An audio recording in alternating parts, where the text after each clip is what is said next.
Her daughter-in-law left her at the airport curb, without a ticket, without a backward glance. Margaret Carmichael, 67, didn't beg. She booked her own ride home, alone. By the time Sarah posted vacation selfies from Aspen, the trust had already been rewritten. Daniel, her only son, would learn the cost of staying silent. Margaret had been the family's safety net. Now she was the firewall. And when they came calling again, the accounts would answer with one word: declined. All right, before we dive into this crazy story, do me a favor. Subscribe and tell us where you're watching from. Margaret Carmichael stood alone by gate 32B, coat folded neatly over her arm, a soft blush of powder across her cheeks. Her hair, set in careful curls that morning, held its shape even under the terminal's flickering fluorescence. She had arrived early, 45 minutes before boarding, just as she always had. Time was her oldest friend and her final luxury. But her family wasn't there. Not yet, she told herself. She checked her watch, then the screen again. Flight 1805 to Denver, on time. A child's suitcase rolled by, cartoon decals clattering. A businesswoman murmured into a Bluetooth earpiece about upgrades and delays. Margaret smoothed the lapel of her trench coat, then pulled her phone from her bag, tapping open the group text. Sarah, Daniel, Mom, trip to Aspen. No updates. She scrolled back absently, past emoji chains and dinner plans, until she landed on the photo Sarah had sent last week. Her, Daniel, and Margaret all smiling at brunch. Margaret remembered the moment clearly. Sarah had reached across the table afterward and said too brightly, "We'll take care of you this trip. You're our VIP." Now a different message lit her screen. Daniel, "Hey, Sarah thought you'd catch up. We had to run. Security line was brutal. See you at the gate?" Margaret read it 3 times. She looked up. The gate was half empty now. A final boarding call echoed overhead. She stood still for a long moment, then slowly walked to the window, watching a line of luggage being swallowed by the plane's belly. There was no sign of her son or daughter-in-law. No wave, no backward glance, just the kind of absence that clarifies more than presence ever could. A gate agent approached. "Ma'am, are you boarding?" Margaret offered a small, practiced smile. "Not today." She walked calmly toward baggage claim, every step silent and sharp. Outside, the pickup zone buzzed with movement. She opened her phone, tapped through a rideshare app, and booked a car to take her home. Not back, not returned, but reclaimed. By the time the SUV pulled into her driveway, the sun had dipped low enough to throw long, brittle shadows across her porch. She removed her shoes at the door, set her coat on the back of the hallway chair, and moved with practiced quiet into the kitchen. She boiled water for tea, chamomile always, and took her cup to the living room where the fireplace flickered low. On the side table sat an old laptop she rarely used, the charger coiled like a sleeping snake beside it. She opened the inbox she hadn't touched in months, typed Sarah into the search bar, and scrolled. There it was, an email from 6 months ago, subject, "Next steps for retirement planning." Sarah had written, "If you're still considering changing your accounts around, maybe we should sit down soon. We could talk about what happens next. Long term, we just want you to feel secure, obviously." Margaret read it twice. The word "we" felt sticky, not generous, co-owned. She minimized the window and opened her voicemail instead. One saved message. Sarah's voice filtered through tinny speaker distortion. "Hi, Margaret. It's just me. I was wondering if you ever figured out your estate stuff. Like, if you need help walking through the options, I've got that contact I mentioned from Daniel's firm. Just thinking long term, you know. Anyway, call me when you have a sec." Margaret closed the app, rose from the couch, and walked to the hallway closet. Behind a stack of unused linen napkins and a cracked box of Christmas lights sat a maroon leather binder. The brass nameplate on the front still gleamed. Margaret E. Carmichael, estate plan. She hadn't touched it in 6 years. She brought it to the kitchen table, wiped off the dust with a dish towel, and unfastened the clasp. Inside, folders, bank statements, notarized copies, a map of what she had and who believed they were entitled to it. She reached for a pen, opened a yellow legal pad, and began writing a name. Just one. then underlined it once, cleanly. Tomorrow, she would call Donna. Tonight, she would sit with the full weight of what they left behind, not just at the airport, but long before that. And for the first time in years, Margaret didn't feel like a passenger. She felt like the pilot. Margaret's finger hovered for just a second over the name Donna Feldstein in her contacts, then tapped. The line rang twice. A warm but alert voice answered. Donna Feldstein, Estate and Elder Planning. It's Margaret Carmichael, she said. Her voice came out steady, low, and fully awake, even though she'd barely spoken to anyone all morning. I need to come in. A pause, then a flicker of recognition through the receiver. Of course. I'll make time for you. Do you want something later this week? No, Margaret replied, glancing toward the dusty binder still open on her kitchen table. Tomorrow, earlier the better. Donna didn't ask why. We'll start at 10. Bring whatever you're comfortable sharing. After they hung up, Margaret sat still for a moment, the phone still warm in her hand. The screen blinked. A new text. Daniel. Hey, just wanted to say sorry again about the airport thing. Sarah didn't mean to rush off like that. It was chaos. Hope we can talk soon? Margaret read it but didn't respond. She had nothing to return that wouldn't be diluted by explanation. So she set the phone down, pushed her glasses up the bridge of her nose, and walked toward the kettle. Chamomile again. Not for nerves. For discipline. She carried the mug back to the couch and opened her tablet. The social media app wasn't one she visited often, but it was still logged in. Notifications fluttered like tiny moths across the screen. And then, there it was. Sarah's newest post. A selfie in first class. Glass of sparkling rosé in hand, Daniel half smiling beside her. The caption read, VIP trip, family goals. Margaret didn't flinch. She didn't scoff. She simply tapped the screen, enlarging the image to study Sarah's necklace, pearls, likely borrowed, and barely visible beneath the caption's weight. She sipped her tea in full silence. By 2 p.m., Margaret had pulled a fresh legal pad from her office drawer and begun a new list. Not poetic, not emotional, just clean inventory. Checking, BOA, savings, Lena, credit union, mortgage, closed, auto payments, gas, garbage, electric life insurance, Helen Narn backup, emergency fund access, online logins, 618 reset, credit card ending in 1420, Amazon, pharmacy, food app, who knows what, who assumes what, backup pins, voicemail security. She paused at the final line, then underlined it. Voicemail security. It had never occurred to her that her silence could be hacked, replayed, reused, made to sound like consent. She reached for her phone again, this time searching for Lena's number, the quiet banker she'd known since Daniel opened his first savings account at 10. The line picked up with a cheerful chime. Downtown Credit Union, Lena speaking. Lena, it's Margaret Carmichael. I have a few questions about digital card controls. Of course, Margaret. Do you want to come in? Not yet. I want to know what I can turn off without setting off alarms. A brief silence. Then, in a quieter tone, Lena said, Are you needing privacy or protection? Margaret exhaled slowly. Both. In that order. Lena nodded through the line. Understood. We can restrict external access on linked accounts and remove any silent authorizations. You'll be notified in writing, not email. No one can log in or inquire without you physically present. Good, Margaret said. Let's begin with that. Just as she hung up, another notification blinked at the top of the screen, an incoming email from Donna. Subject, Access Protocols. Body, starting paperwork. First step, revoke joint access points. Anything co-managed or assumed shared. We'll define the borders first. That's how we reclaim them. Margaret tapped the archive icon. The message disappeared into her organized chaos, where everything now had a label, a timestamp, and no shared password.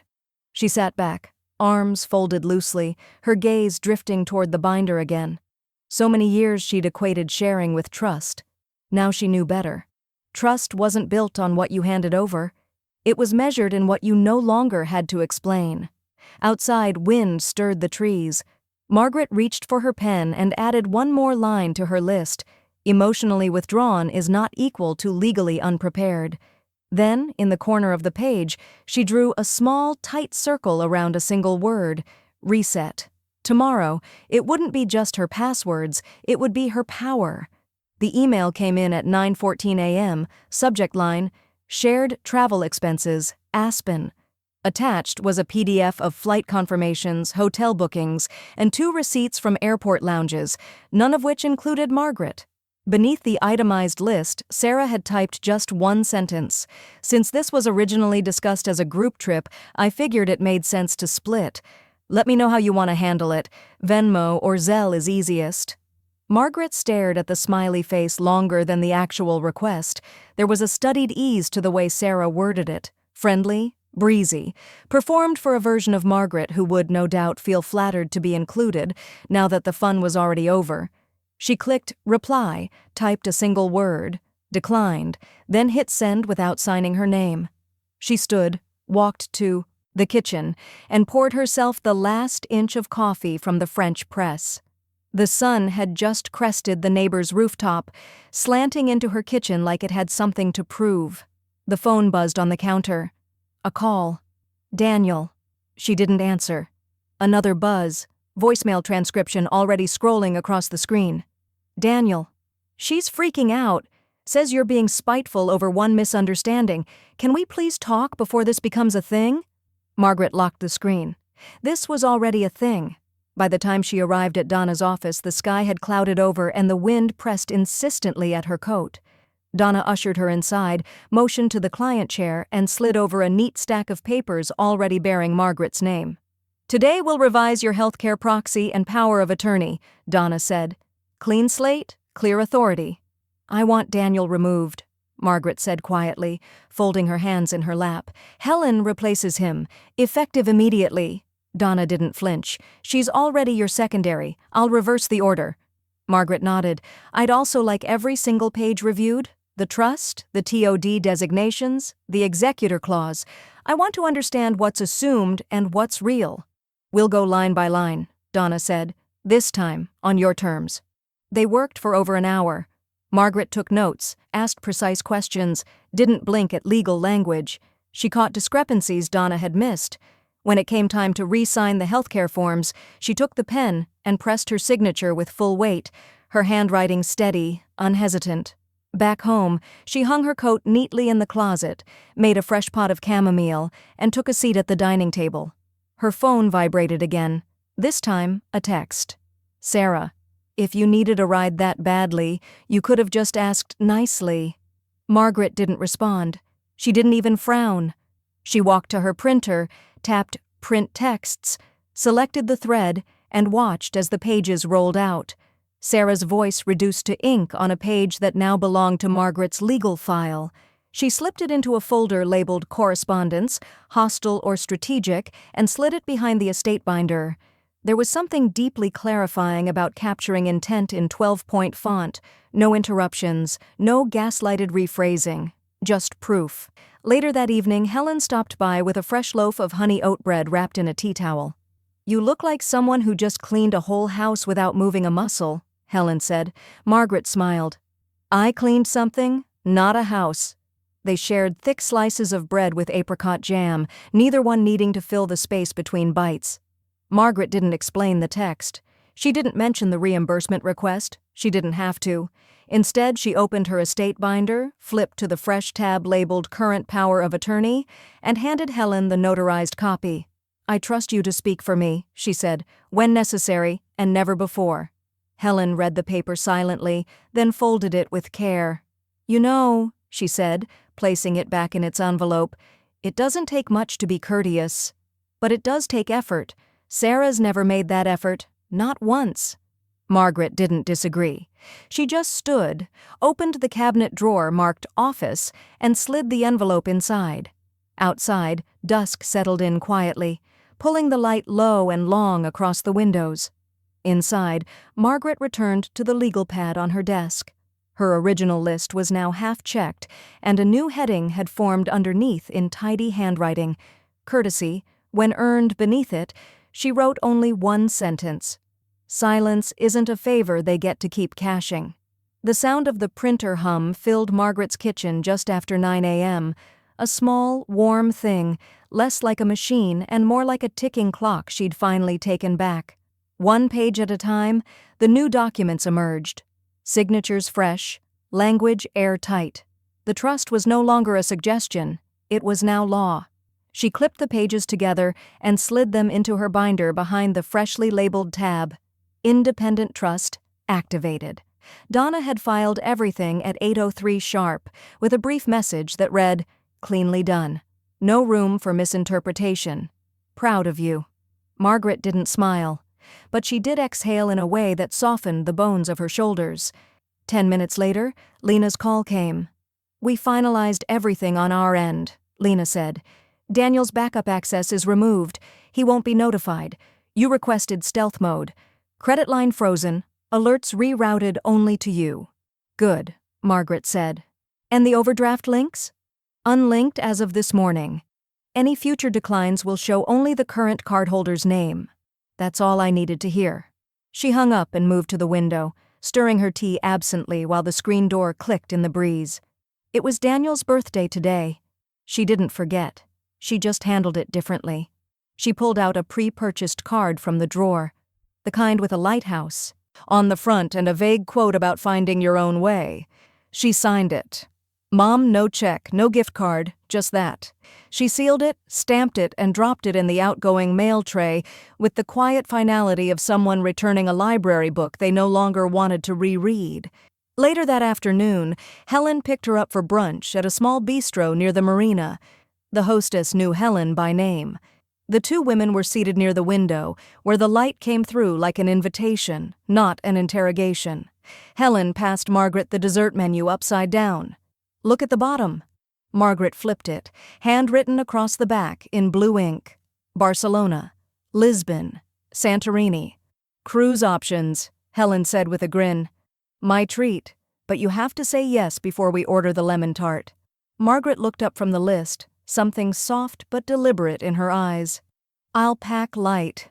They clinked glasses, mint lemonade and ginger tea, and began to make plans. Not revenge, not escape, just distance with intention. It was dusk by the time Margaret returned home. The neighborhood was quiet, the kind of hush that sits low between hedges and mailboxes.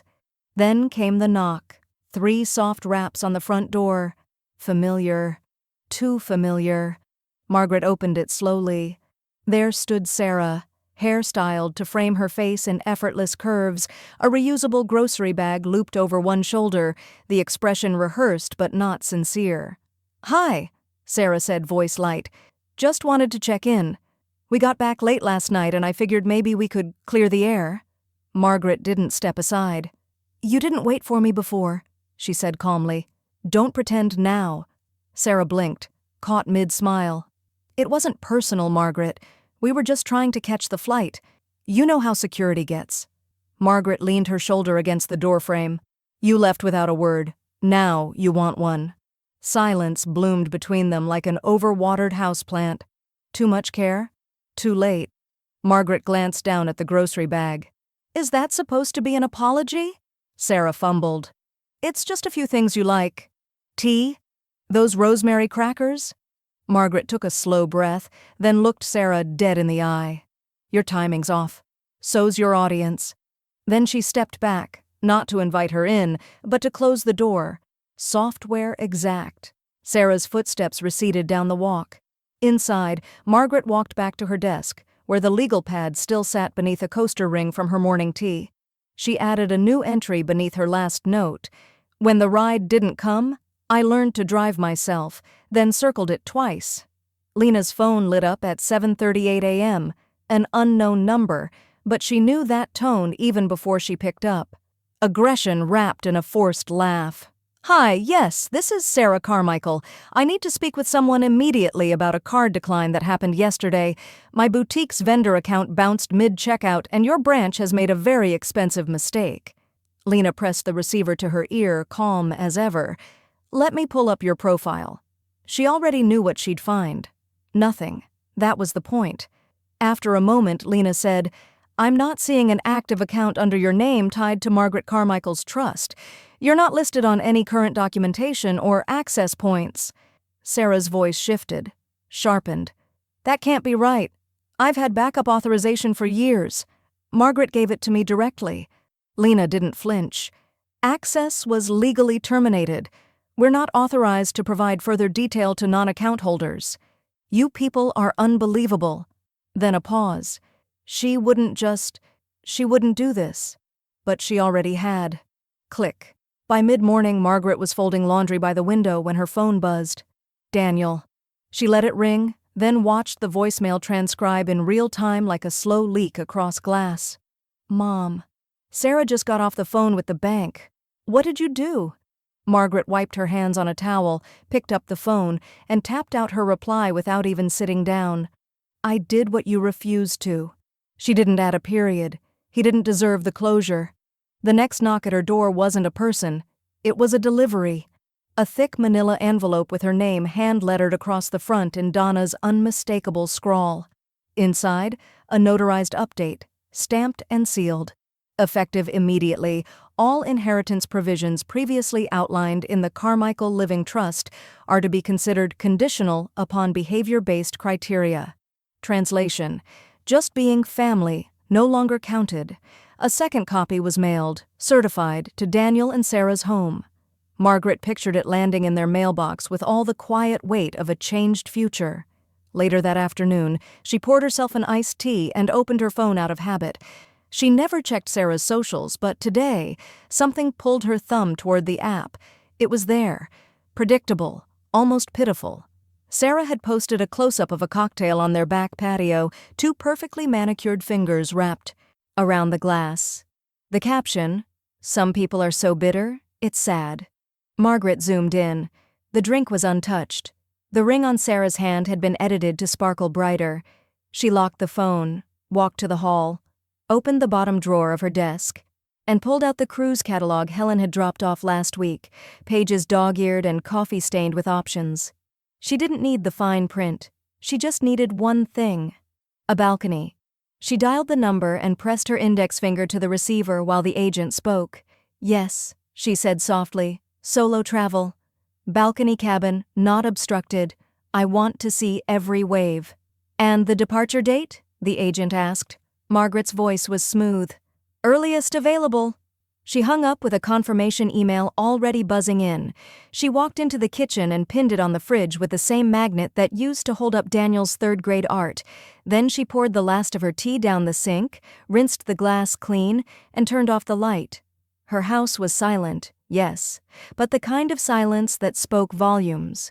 On her desk, the binder now held a new tab: Conditions Enforced. She turned a fresh page on her legal pad and wrote, "They declined me first. I'm just returning the favor." She underlined it twice, then sat back in her chair, letting the quiet fill the room until it no longer felt like punishment. It felt like peace, and it had her name on every line. The house was newer than Margaret expected. Open concept, overly bright, with too many reclaimed wood accents and not enough history. It smelled of fresh paint and showroom candles, the kind of scent you buy to convince guests that comfort lives here. Margaret stood just inside the entryway, a muted scarf around her shoulders, holding a bottle of white wine she had no intention of opening. A party favor, an accessory, a shield. The voices carried from the back patio, laughter, glassware clinking, the cheerful crescendo of people trying to sound closer than they really were. She followed the sound, careful not to scuff the pristine floors. Outside, a small crowd gathered around the new fire pit. Sarah, glowing in a soft ivory wrap dress, held court with a wineglass dangling from her fingers. Daniel stood beside her, nodding absently at whatever story she was telling. His posture was taut, defensive. Helen was already there, sitting on the edge of a planter box, nodding toward Margaret as if to say, "I've got eyes. I've got you." Someone spotted Margaret and raised a glass. "To new beginnings," a woman she didn't know called out, "and to the couple that finally put down roots." More cheers. Sarah smiled broadly until her eyes landed on Margaret. There it was, a flicker, recognition laced with discomfort. The smile remained, but it no longer reached her cheekbones. Sarah offered a short nod. "Oh, Margaret. Didn't know you'd make it. Margaret tilted her head. The invitation said 4. I'm on time. No one responded. Daniel looked at his shoes. Margaret didn't stay long.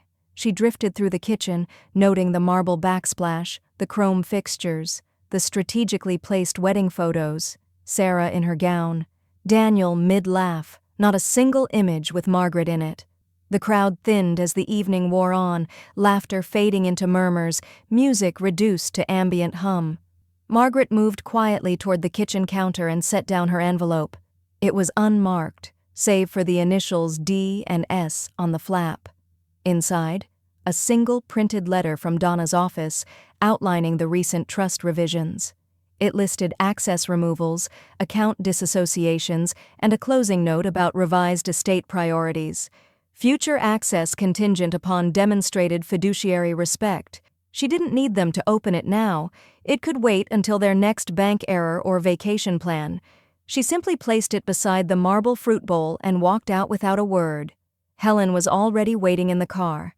As Margaret settled into the passenger seat, Helen handed her a chocolate-covered mint from the glove box. "Well," Helen said as they pulled away, "that was warm." Margaret smirked. "It was a house, not a home." They drove in silence for a minute, the kind that carried a mutual understanding instead of awkwardness. "Did you leave it?" Helen asked finally. Margaret nodded once. "Top of the pile." "Good," Helen replied. "Let them read it when no one's watching." Back at home, Margaret kicked off her shoes and moved straight to her desk. The cruise confirmation had arrived, departure date in 10 days. She highlighted the line that read, "Solo Traveler, Balcony Class." On her legal pad, she added a new note under the Conditions tab. "No one earns a legacy by offering less than decency." She capped her pen and looked out the window, the sky now silvered with twilight. Then, as if on cue, her phone buzzed with a new text. It was from Daniel. Just 3 words. "We saw it." Margaret didn't reply. She didn't need to. The morning sun cracked across Margaret's. Kitchen tiles like stained glass, fractured but whole. She sat with a small bowl of blueberries, a fountain pen, and a folder labeled in bold underlined black, "Control, not revenge." The phrase hadn't come from Donna. It was her own invention, calm but edged, not about punishment, about clarity, about refusing to be listed as someone's second thought while still being their first emergency call. She opened the first form, Medicare Contact Change. In the field labeled Primary Emergency Contact, she scratched out Daniel Carmichael with one firm line, then wrote Helen M. Templeton. Relationship, sister. Contact preference, direct only. Next, supplemental insurance provider, same change. Then senior housing pre-registration, something she hadn't wanted to think about yet, but that was the point now. Not being ready hadn't stopped Sarah from being willing. She filled in each field, scanned her documents, and placed them in a new tab inside her binder marked Designated Autonomy. Mid-morning, Helen arrived with a thermos of coffee and a plastic tub of scones from the local bakery. "You look like you just rewrote the Constitution," she said, eyeing the spread of paperwork across the dining table. "I rewrote something more sacred," Margaret replied. "My fallback plan." Helen took a seat, reviewing each form as Margaret passed them over, her red-framed glasses sliding slightly down her nose. "Daniel's gone from every field?" Helen asked quietly. "Everyone that counts," Margaret said. Helen nodded. "Then so be it." The printer hummed again as Margaret slid one more confirmation page onto the stack. She reached into the drawer beside her desk and pulled out a framed photo, Sarah and Daniel holding champagne flutes, smiling too perfectly. She stared at it for a long moment, then opened the back and slid the photo out. The frame went back on the shelf, empty but gleaming. She tucked the photo into her shredder without flair. Not out of rage, just record-keeping. As the last of the paper threads curled away, the phone rang. Lena's name flashed across the screen. Margaret answered with a practiced calm. "All your cards are now single-authenticated," Lena said. "No shared credentials, no mirrored alerts, no shadow approvals." "And the statements?" "Monthly hard copy only. To you, no third-party access. It's a vault now, Margaret." Perfect, she said. Thank you. You sound lighter, Lena added. Margaret looked at the now vacant spot where the photo had sat. I am. After they hung up, Margaret walked to the front hall and opened her travel folder. The cruise line's number was circled in blue ink from last week. She dialed.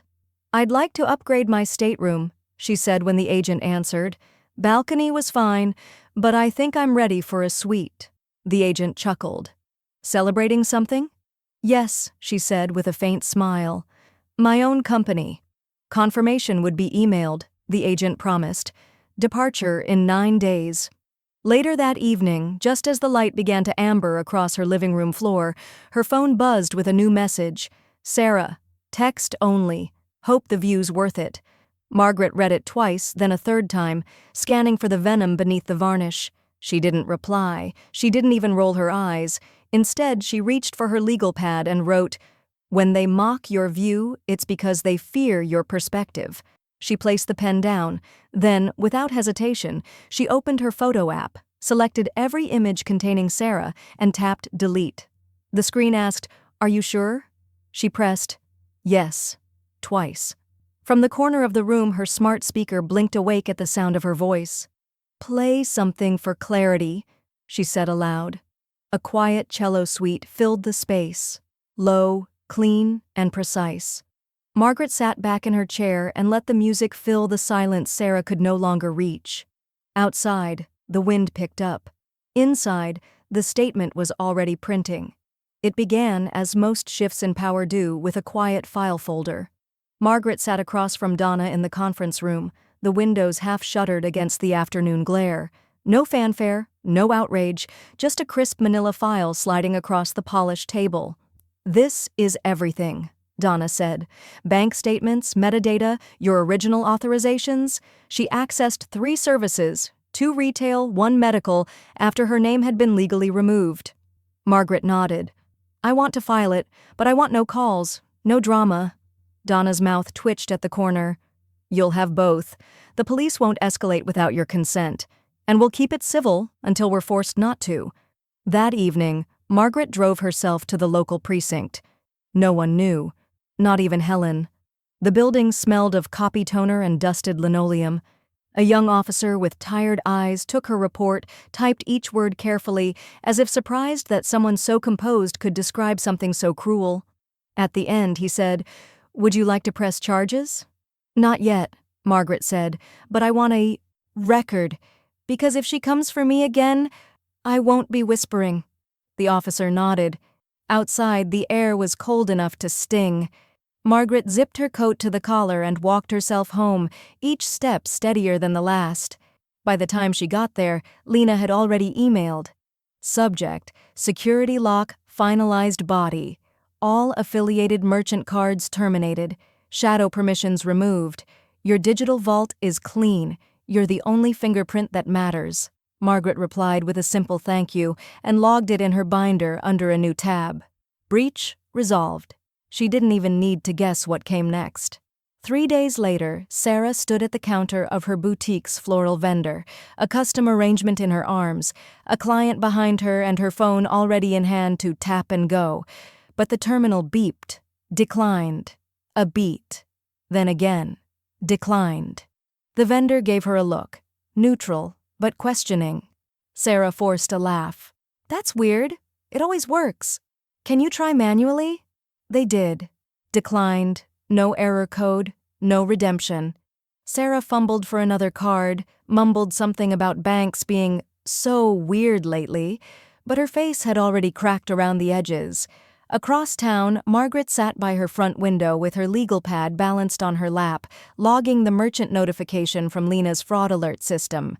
She didn't gloat, but she did document the time, vendor name, and GPS ping from the transaction attempt. A small line of ink across the bottom of the entry.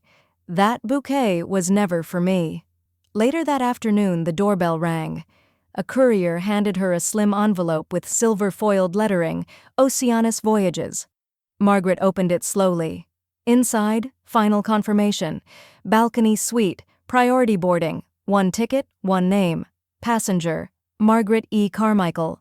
She held it for a moment like a badge, then slid it into the front of her binder beneath the tab marked Departure. Confirmed. The following morning, she stood in her kitchen, sipping lemon water, the light breaking in stripes across the tile. She reached for a drawer she rarely used and pulled out a single postcard, one she bought years ago in Maine, tucked between old recipe cards and expired coupons. A watercolor of a lighthouse surrounded by waves. On the back, she wrote in neat script, Bon voyage. Alone is lovely. She didn't sign it. She didn't need to. She addressed it to Sarah and dropped it in the mail tray. No return address. Just a message from a woman no longer in orbit. Back inside, she opened her binder one last time that day and added a handwritten postscript to her fraud log. They borrowed my access. I reclaimed my authorship. As she capped her pen, her phone buzzed once more. A message from Helen. You packed yet? Margaret typed back. Emotionally, the luggage is just extra, and then she shut the binder and turned the page. The call came just after breakfast. Margaret was folding her last cruise outfit, a soft linen blouse the color of seafoam, when the landline rang. Only a few people ever used it anymore. She let it go to voicemail. When she checked, it was a name she hadn't heard in years. Marla, Sarah's mother. The message was short and oddly breathless. Margaret, hi. I know it's awkward, but Sarah is very upset. She's been crying for days. I don't know everything that happened, but she's unraveling. Could you maybe give her a call? Or Daniel? Just something. I think she needs her family right now. Margaret replayed the message twice, listening more to what wasn't said. No apology, no acknowledgement of harm, just a soft press of guilt shaped like concern. She dialed back. Marla answered quickly. Oh, thank God. I didn't think you'd... I heard your message, Margaret interrupted gently. And I'm sure Sarah is emotional, but she's emotional when she doesn't get her way. A pause. I just think, Marla ventured, that maybe she didn't know how serious this would feel to you. Margaret smiled, though no one could see it. She knew exactly how unserious I was supposed to feel. Margaret, she's not in danger, Margaret said calmly. She's in discomfort. Let her learn. And then she hung up. 10 minutes later, a new email arrived. Daniel this time. Subject, please? Body. She's a mess. She's not sleeping. I know we didn't handle things well, but can we fix this? Margaret read it once and typed back, You fixed it when you left me at the airport. She didn't wait for a reply. There was nothing left to interpret. By 2 p.m., Helen's car pulled up to the curb. Margaret stepped outside with her carry-on in one hand and a structured leather tote in the other. She wore a navy windbreaker and oversized sunglasses, her silver hair swept neatly back. Helen hopped out. You look like the kind of woman who brings her own champagne and still accepts the free one. Margaret gave a rare, full smile. I believe in abundance. At the port, the check-in line shimmered in the sun, full of straw hats and sunblock and laughter. Helen walked her to the front with a gentle arm through hers, then stood back. I can meet you at the next port if you change your mind, Helen said. Margaret shook her head. This one's solo on purpose. They hugged. No drama. Just history and steel wrapped in affection. Boarding was efficient. By the time she reached her cabin, a steward was placing a silver ice bucket by the door. Inside, champagne, chilled, with a small card tucked under the foil. Welcome aboard, Ms. Carmichael. Oceanus Voyages. She poured a glass and carried it to the balcony, letting the salt air wrap around her like a shawl. Far below, the dock grew smaller. The city receded. She sat at the small teak table, opened her journal, and turned to a fresh page. Across the top she wrote, What they took versus what I reclaimed. Then listed 3 columns, grief, peace, release.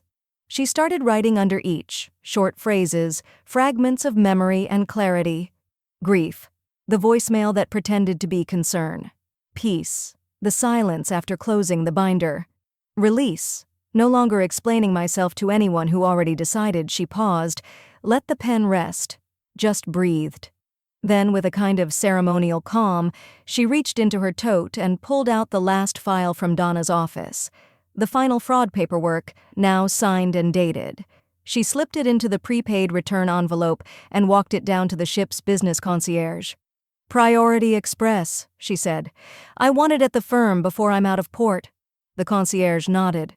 "It'll leave with the next courier." As she walked back to her room, the overhead announcement came on. "Departure in 10 minutes. Final guests please board now." Margaret stepped into her cabin, turned once to face the open water and whispered, "Let them be late this time." Then she slid the balcony door closed behind her and turned the lock. The courtroom was quieter than expected. No raised voices, no dramatic objections, just the hum of fluorescent lights and the sterile shuffle of paperwork. It wasn't a trial, yet. It was a filing. Donna's voice was measured as she handed the clerk a thick stack of documents bound with a blue ribbon. "On behalf of Margaret E. Carmichael," she said. "Complaint for identity misuse, unauthorized financial activity, and violation of fiduciary trust." The clerk stamped the date. March 15th. The sound echoed more than it should have. By the time Sarah received notice, Margaret was halfway across the Atlantic. Her balcony door cracked open to a salted breeze, and the distant sound of a pianist playing something slow and indulgent 2 decks below. She didn't check her phone. Didn't need to. Donna's scheduled email arrived right on time, politely worded as always. Subject: full disassociation. Complete body: your name has been formally removed from all joint obligations, including financial liabilities mistakenly accrued by unauthorized parties. You are clear. We are documented.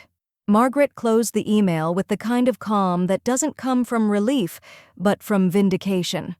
Back on shore, Sarah was sitting on the floor of her guest bedroom, knees pulled to her chest, while a junior attorney in an off-the-rack suit tried to explain what civil liability meant. "She can't sue me for using a card I used to have access to," Sarah snapped, mascara already smudging beneath one eye.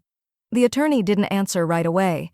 Just passed her a packet labeled Discovery Intake and said, "We'll need full transparency, every transaction, every communication, and please don't delete anything." Sarah threw the packet down like it had personally insulted her. "What is she even trying to prove?" she said. But even she knew the answer. On the ship, Margaret's day unfolded like silk. Morning yoga on the observation deck, followed by a quiet breakfast. Steel-cut oats, blackberries, a perfectly brewed espresso. She took her time walking to the spa, robes trailing behind her like an exhale. The massage table was warm. The eucalyptus oil strong. When asked about pressure, she simply said, "Let's release everything."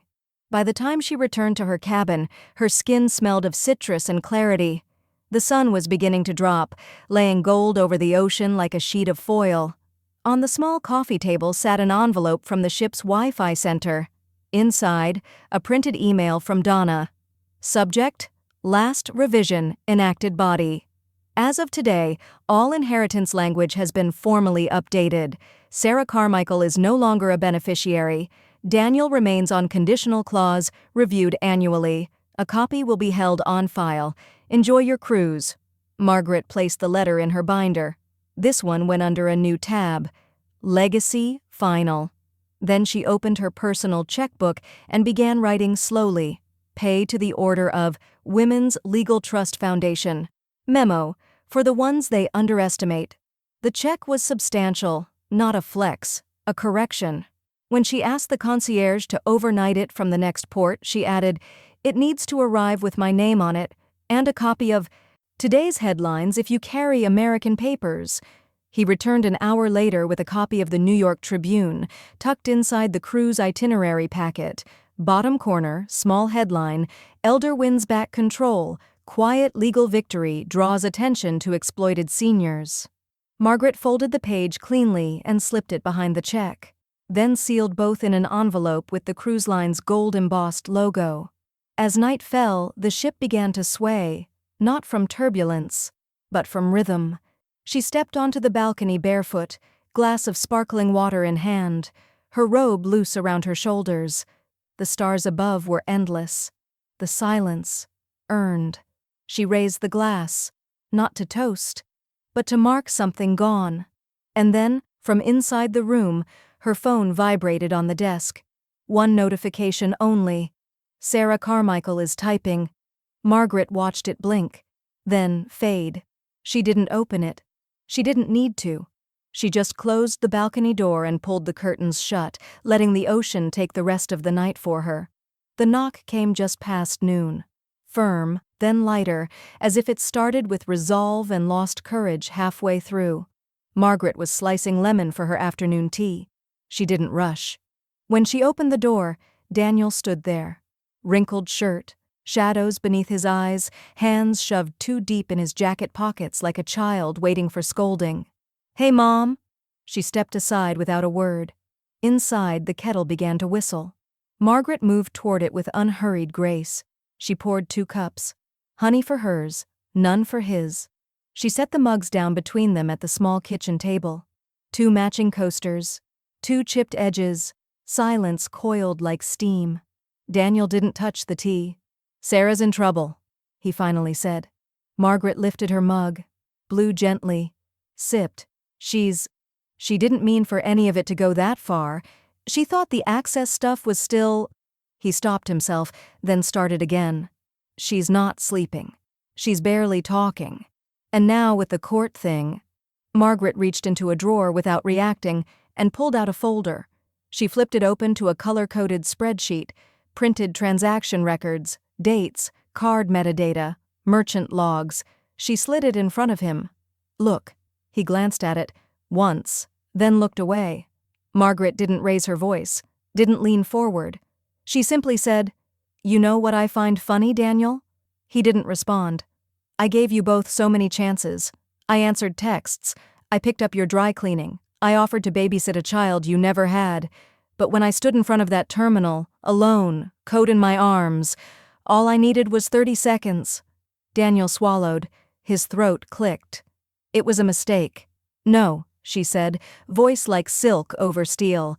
"A mistake is forgetting milk. What you did was a choice." And then another. And then silence. She stood. He remained seated. Margaret retrieved another document from the folder, Lena's certified notice of access removals, and laid it gently beside his untouched cup. "You're still listed as conditional in my will," she said, "but that clause is monitored annually, and with documentation like this—" She tapped the spreadsheet. "That window narrows." Daniel finally met her eyes. They were not angry, just clean, clear, like glass polished over grief. "I miss how we used to be," he said softly. "Before Sarah." Margaret blinked once. "Then you shouldn't have let me become optional." The room was still, not awkward, just honest. She picked up his tea and poured it into the sink, rinsed the mug, and set it back on the drying rack. Then she walked to the front door, opened it, and waited. Daniel stood slowly. At the threshold, he turned once more. "I didn't know it would get this bad." "You never needed to know," she replied. "You just needed to stay long enough to care." Outside, the wind had picked up. He stepped into it without another word. She closed the door behind him, not fast, not dramatic, just final. Back at the table, Margaret pulled her mug closer. The tea was still warm.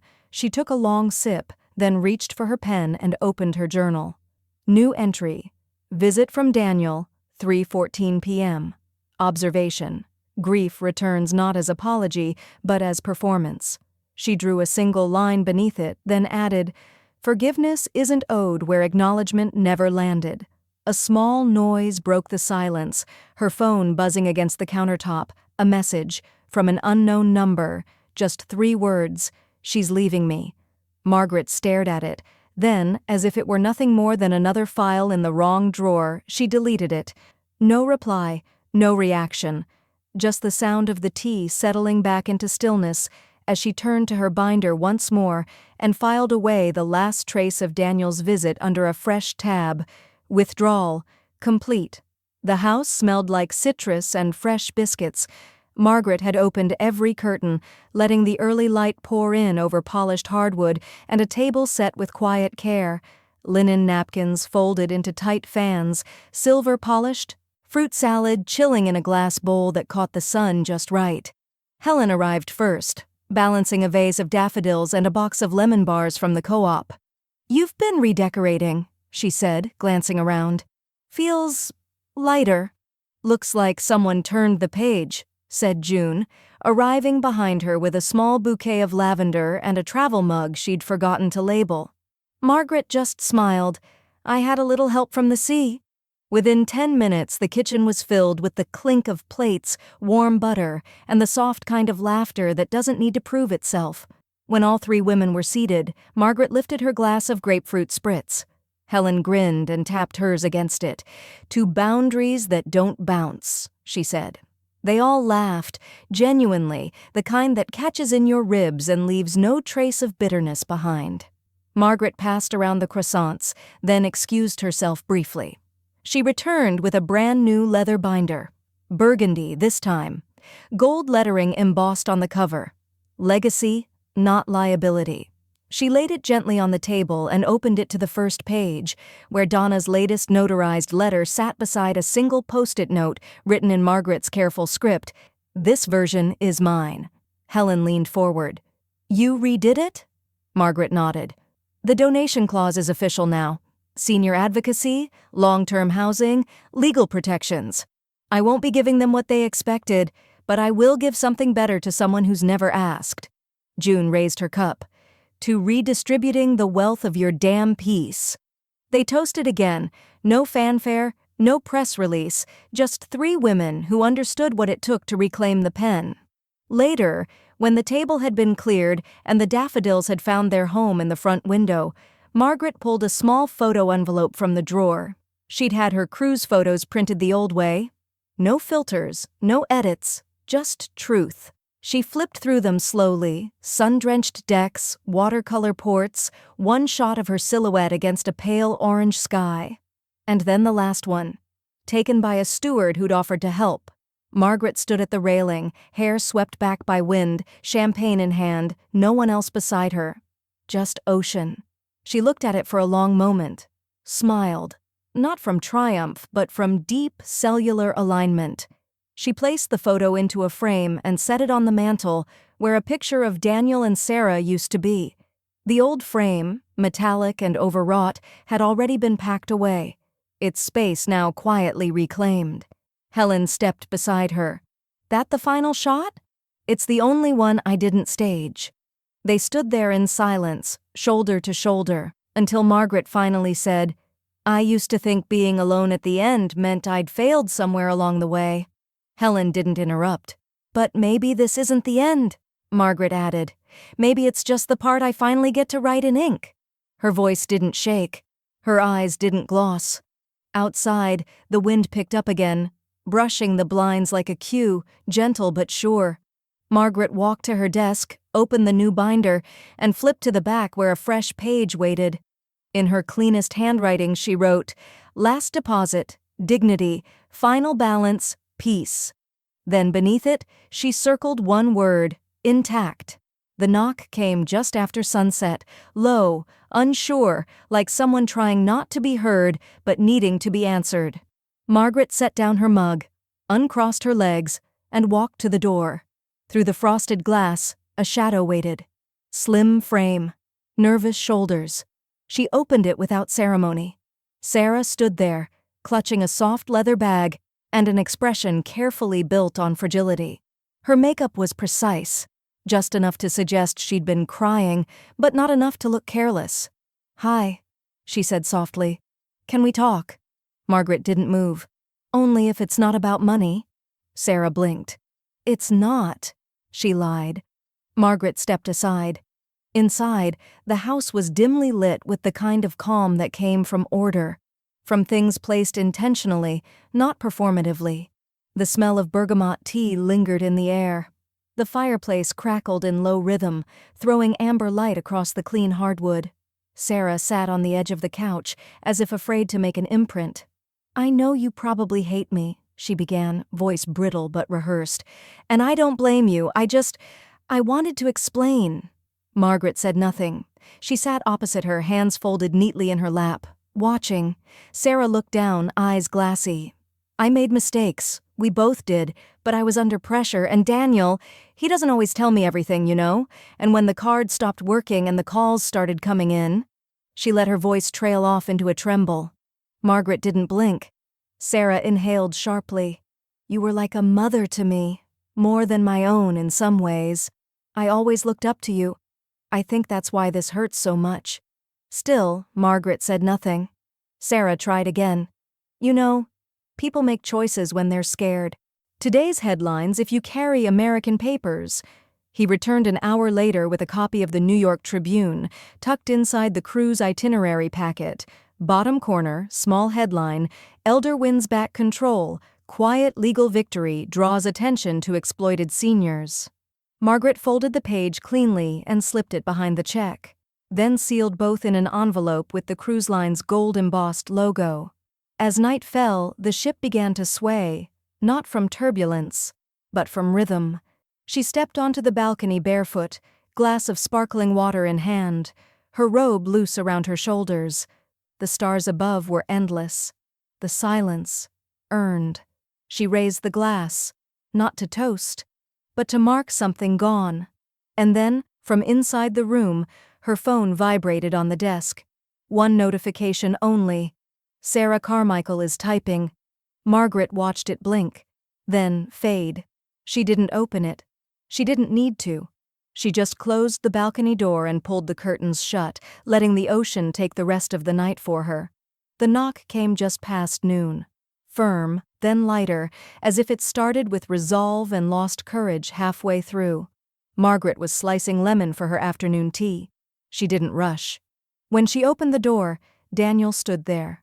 Wrinkled shirt, shadows beneath his eyes, hands shoved too deep in his jacket pockets like a child waiting for scolding. Hey, Mom! She stepped aside without a word. Inside, the kettle began to whistle. Margaret moved toward it with unhurried grace. She poured 2 cups. Honey for hers, none for his. She set the mugs down between them at the small kitchen table.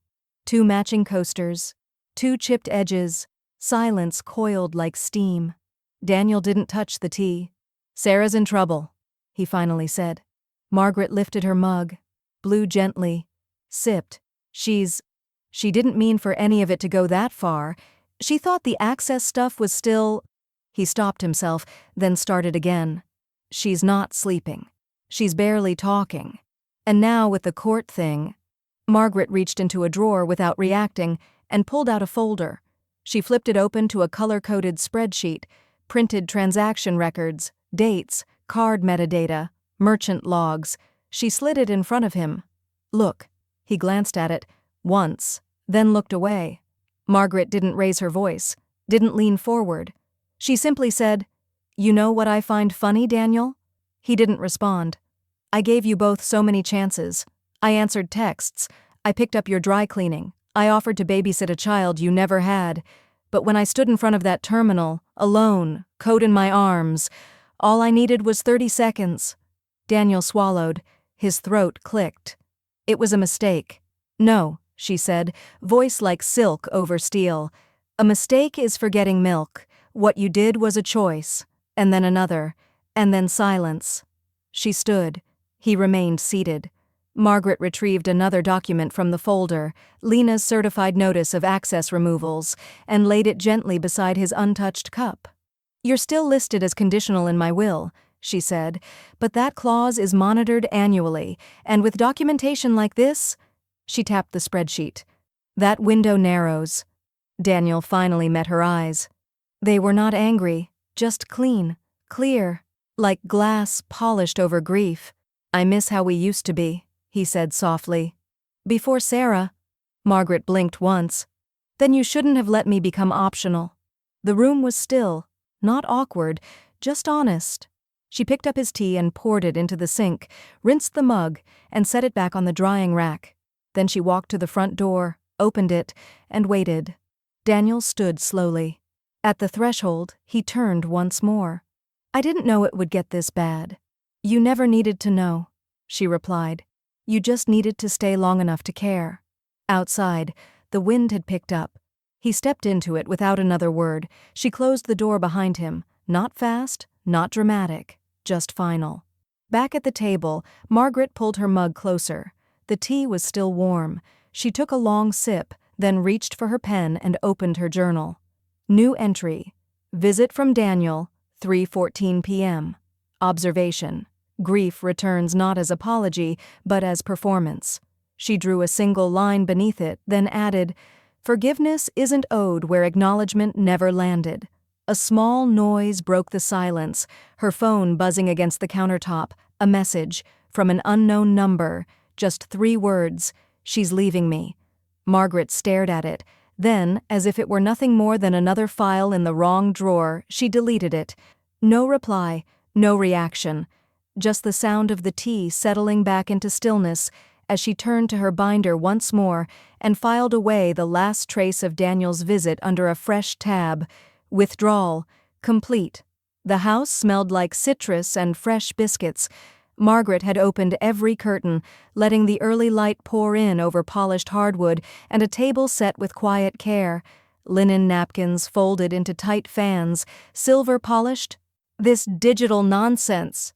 Margaret smiled. "Then you already know the math. This is just different columns." As the session ended, a quiet buzz filled the room. Not frenzy, but relief. Margaret stayed after, sitting at one of the tables with the woman and 2 others, sipping lemon tea that had gone room temp. The laughter came slow, then easy. Nothing loud. Just knowing. At the back of the room, Helen leaned against the wall, arms crossed, a fond smile tugging the corners of her mouth. She'd insisted on driving Margaret that morning, claiming the center's parking lot was too cramped. But Margaret knew better. This was Helen's quiet way of making sure the weight Margaret once carried wasn't creeping back in. As the women filed out, one by one, each took a folder.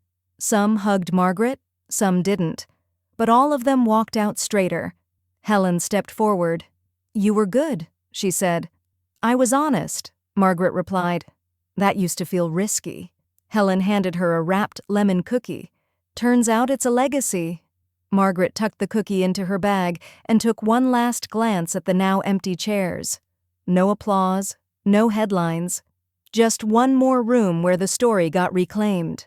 They walked to the car together. The day outside was cool, with just enough wind to make the scarf flutter. As Helen unlocked the door, Margaret turned and looked back at the center's glass entrance, her own reflection faint in the sunlight. She didn't wave goodbye, she just nodded, like someone who'd just arrived. The conference room wasn't grand, but it was full. Rows of folding chairs pressed shoulder to shoulder, a podium set beneath a vinyl banner that read, "National Panel on Financial Justice for Older Adults." Margaret stood at the lectern in a tailored navy blazer and soft gray slacks. No cue cards, no teleprompter, just her and the truth she'd carried, documented, and survived. Behind her, a screen glowed with the last slide of her presentation. White text over black. "Silence doesn't mean permission." She let it linger, let it sit heavy in the room like a curtain pulled back. "People assume financial abuse looks like theft," she said, her voice steady but intimate. "But sometimes it looks like a favor, or a signature under pressure, or a 'just this once' that becomes a pattern." A quiet murmur passed through the room. Heads nodded, pens scratched at notebooks. She continued, "I had legal documents that made me feel safe, until the people I trusted most made them feel like paper decorations." No tremble, no self-pity. Margaret smiled. Small, certain. But I didn't stay silent, and I didn't stay erased. Applause began slowly, then grew, not thunderous but respectful, resonant. Real. She stepped away from the podium, nodded once to the moderator, and walked back to her seat. As she did, the panel director leaned in and whispered, "We'd love to use your binder as our model doc set. It's pristine." Margaret nodded. "It's lived a full life. Might as well be useful." Backstage, in a glass-walled conference room now used by the non-profit hosting the panel, her binder sat on display. Carmichael Estate, 2025 tab after tab, labeled with clean certainty, revoked, reclaimed, rewritten. Visitors leafed through photocopies of trust clauses, fraud protocols, step-by-step estate withdrawal blueprints. One folder even included a laminated sheet titled "Questions to Ask Before Saying Yes." It was no longer just a record, it was a roadmap. The next day, Margaret flew home. No one waited at arrivals, no name on a cardboard sign, no warm hug and baggage claim, just herself, her luggage, and a suitcase that held fewer regrets than the one she once carried to the airport alone. When she walked into her house, it smelled like lemon oil and clean cotton. She opened the windows, let the early dusk breeze slip through the screens. The mantel was still neat, the cruise photo still framed. She placed her new conference badge beside it. Later, she brewed chamomile and curled into her reading chair, pulling her laptop onto her knees. One click, a password, a second verification code. Her banking portal opened. Account summary. Available balance. Everything I kept. She smiled. There was no alert from Sarah, no new message from Daniel, not even a missed call. They were quiet now. But it wasn't peace she felt because of their absence. It was peace she'd built, despite it. Margaret closed the laptop, sipped her tea, then pulled out her journal one final time. At the top of the page, in ink that no one else would edit, she wrote, "She left me at the curb." I left her at the bottom of the statement. Then she capped her pen, turned out the light, and sat in the hush of a home finally safe in its silence.